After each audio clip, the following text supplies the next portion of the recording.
ఆంధ్రజ్యోతి పత్రిక ప్రధాన హెడ్లైన్స్ చూసుకుంటే, ప్రపంచంలోనే అతిపెద్ద కార్యాలయం సూరత్ డైమండ్ బోర్స్ ప్రధాని చేతుల మీదుగా ఆదివారం ప్రారంభం. అమెరికా రక్షణ కార్యాలయం పెంటగాన్ కన్నా పెద్దది.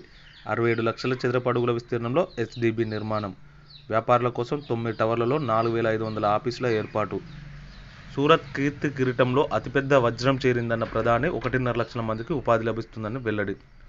3200 కోట్లతో సూరత్ డైమండ్ బోర్డు నిర్మాణ వ్యయంతో చాలా విశాలంగా ఉంది. పార్లమెంటులో భద్రత ఉల్లంఘన తీవ్ర అంశమే, కానీ వాదులాటలొద్దు. ఏజెన్సీలు దర్యాప్తు చేస్తున్నాయి.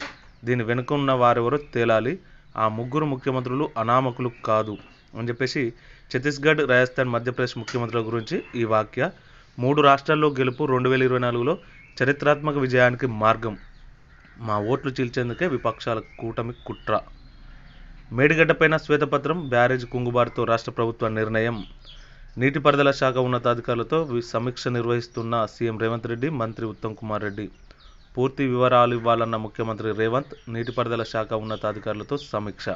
కృష్ణా ట్రిబ్యునల్ వద్ద వినిపించాల్సిన వాదనలేంటి, యాసంగి పంటలకు నీళ్లిచ్చేందుకు చర్యలు చేపట్టని చెప్పేసి రేవంత్ రెడ్డి సమీక్ష నిర్వహించడం జరిగింది. విపత్తు నిర్వహణకు అరవింద్ కుమార్, ఆయన స్థానంలో దానా కిషోర్. భారీగా ఐఏఎస్, ఐపీఎస్ల బదిలీ. బుర్రా వెంకటేశానికి విద్యాశాఖ, వైద్య ఆరోగ్య శాఖకు క్రిస్టినానా చొంక్తు, హైదరాబాద్ సీసీఎస్కు రంగనాథ్. కీలక పోస్టుల్లో మహిళా ఐపీఎస్లు. పాలనపై పట్టు దిశగా మరింత స్పీడ్ పెంచిన సీఎం. 21న కలెక్టర్లతో కాన్ఫరెన్స్. రెవెన్యూ, ధరణి సహా పలు అంశాలపై ఆరా. కౌలు రైతులకు గుర్తింపు, రేషన్ కార్డుల జారీతో పాటు క్షేత్రస్థాయి అభివృద్ధి ప్రణాళికలపై చర్చ.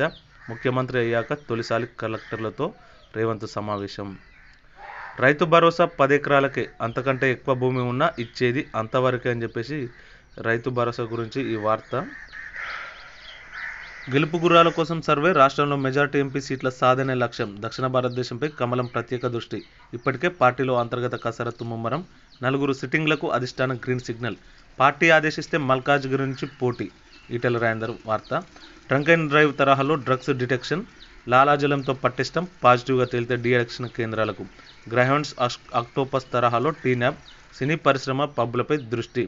డ్రగ్స్, గంజాయిపై ఈ నెంబర్కు చెప్పండి అని చెప్పేసి సందీప్ సాండిల్య ఒక వార్త రావడం జరిగింది. ఉద్యోగం వద్దు, ఆధ్యాత్మికతే జీవితం అని చెప్పేసి డిఎస్పీ నళిని ఈ యొక్క ప్రకటన. నళిని ఆశీర్వాదం తీసుకుంటున్న భక్తులు, ధర్మ ప్రచారానికి సాయం చేయండి, మీ ఆత్మీయత సాంత్వన కలిగించింది, మీలో స్పార్క్ ఉందని చెప్పేసి నళిని డిఎస్పీ గత ఉద్యమ సమయంలో రాజీనామా చేసి ప్రస్తుతం ఆధ్యాత్మిక జీవితం గడుపుతున్న నళిని ఈ వార్త ఇవ్వడం జరిగింది.